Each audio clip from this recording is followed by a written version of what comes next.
میرے پیارے آقا صلی اللہ علیہ وسلم کے پیارے دیوانوں، اللہ رب العزت جل جلالہ نے اپنے بندوں کو پیدا کر کے یوں ہی نہیں چھوڑ دیا ہے۔ آپ دیکھیں اللہ اپنے بندوں سے کتنا پیار کرتا ہے، کتنی محبت فرماتا ہے۔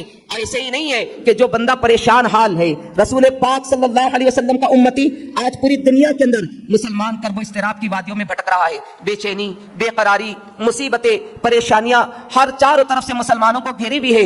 آج ہر مسلمان پریشانیوں میں سے نکلنے کا راستہ تلاش کرتا ہوا نظر آ رہا ہے، اسے کوئی راستہ نظر نہیں آتا۔ یقیناً اللہ رب العزت جل جلالہ نے صراحت کے ساتھ قرآن مقدس میں ارشاد فرمایا، وَلَا تَهِنُوا وَلَا تَحْزَنُوا وَأَنْتُمُ الْأَعْلَوْنَ إِن كُنتُم مُؤْمِنِينَ۔ میرے بندو تم رنج نہ کرو، غم نہ کرو، اعلیٰ تم ہی رہو گے، کامیاب تم ہی رہو گے، عزت دار تم ہی رہو گے، تاجدار تم ہی رہو گے، وقار دار تم ہی رہو گے۔ کامیابی تمہارے قدموں کو چومے گی، عزت بڑھ کے تمہیں اپنی باہوں میں لے گی، بشرطے کہ تم کامل مومن بن جائے، پکے مومن ہو جاؤ۔ اور مومن کسے کہتے ہیں؟ اللہ اکبر، مومن کی شان اور مومن کی صفت بیان کی گئی ہے۔ آخری بات ہے، اللہ اکبر مومن کے حوالے سے بیان کیا گیا، انما المؤمنون الذين اذا ذكر الله وجلت قلوبهم واذا تليت عليهم اياته زادتهم ایمانا۔ اللہ اکبر، مومن کی شان بیان کی جا رہی ہے، مومن کی تعریف کی جا رہی ہے۔ قرآن پاک میں مومن کی صفت بیان کی جا رہی ہے کہ مومن اسے کہا جاتا ہے کہ جب ان کے سامنے اللہ کا ذکر کیا جائے تو ان کا دل پارا پارا ہو جاتا ہے، ان کے دل میں خشیت ربانی پیدا ہوتی ہے، ان کے دل میں اللہ کا خوف پیدا ہوتا ہے۔ اور آگے فرمایا گیا واذا تليت عليهم اياته زادتهم ایمانا، جب ان کے سامنے قرآن پاک کی آیت کریمہ کی تلاوت ہوتی ہے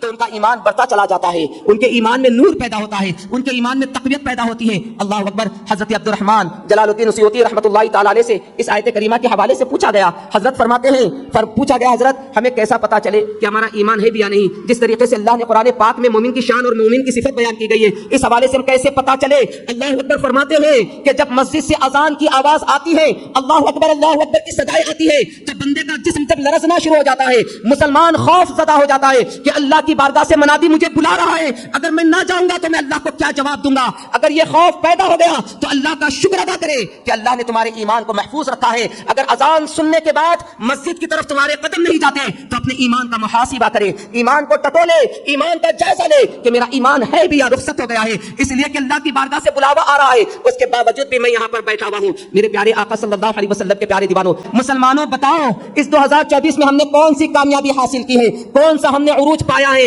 اگر ہم پچھلے دنوں کو دیکھیں گے تو اللہ اکبر یہ پورا کا پورا سال خون میں نہتا ہوا نظر آئے گا، امت مسلمہ کا خون اس سال میں بہتا ہوا نظر آیا، بچیاں بیوہ ہوتی ہوئی نظر آئی، بچیاں یتیم ہوتی ہوئی نظر آئی، فلسطین کے مسلمانوں کے گھر اجڑتے ہوئے نظر آئے۔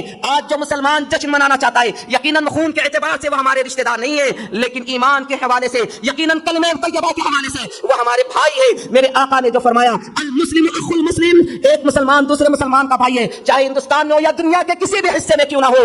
ایک مسلمان کے حوالے سے، مومن کے حوالے سے میرے نبی نے فرمایا ہے کہ ایک مومن جسم کی مانند ہوتا ہے، ایک ہاتھ میں درد ہوتا ہے تو سارا جسم لرزنا شروع ہو جاتا ہے۔ کیا نوجوان جو ٹینک گراؤنڈ پر جا کر عیاشی کرنا چاہتے ہیں، ان فلسطین کے نوجوانوں کی لاشوں کا جشن منانا چاہتے ہو؟ کیا ان فلسطین کے مظلوم مسلمانوں کے گھر جو اجڑ چکے ہیں، کیا ان کا جشن منانا چاہتے ہیں؟ آخر جشن کس چیز کا منانا چاہتے ہیں؟ تم نے کون سی دولت حاصل کر لی؟ تم نے کون سا سرمایہ حاصل کر لیا؟ تم نے کون سی عزت و تخت و تاج حاصل کر لیا جو جشن منانے کی تیاری کرتے ہو؟ میرے پیارے آقا صلی اللہ علیہ وسلم کے پیارے دیوانوں، آؤ اللہ کی بارگاہ میں سچی توبہ کرے، آج تک جتنے گناہ ہوئے ہیں ان گناہوں سے توبہ کرے۔ اور سنی دعوت اسلامی کا پیغام یہی ہے کہ جیو تو محبت رسول میں اور مرے بھی تو اپنا ایمان اپنے ساتھ میں رکھو۔ اور یہ بھی بات سن لو، والدین کے حوالے سے آپ کو ہر ہفتہ سنی دعوت اسلامی کے مرکز پر بھی میں آپ کو دعوت دیتا ہوں، وہاں پر آئے، والدین کی اطاعت، ان کی فرما برداری۔ ایک حدیث حضرت ابو ہریرہ رضی اللہ تعالیٰ عنہ سے روایت ہے، اس لیے کہ یہاں پر میرے سامنے نوجوان ساتھی بیٹھے ہوئے ہیں، میں نوجوانوں سے گزارش کرتا ہوں کہ آپ جتنے بھی عمل صالحات کرتے ہیں، یہ سارے عمل اللہ کی بارگاہ میں اس وقت قبول ہوگے جب آپ کے اپنے والدین آپ سے راضی رہیں گے۔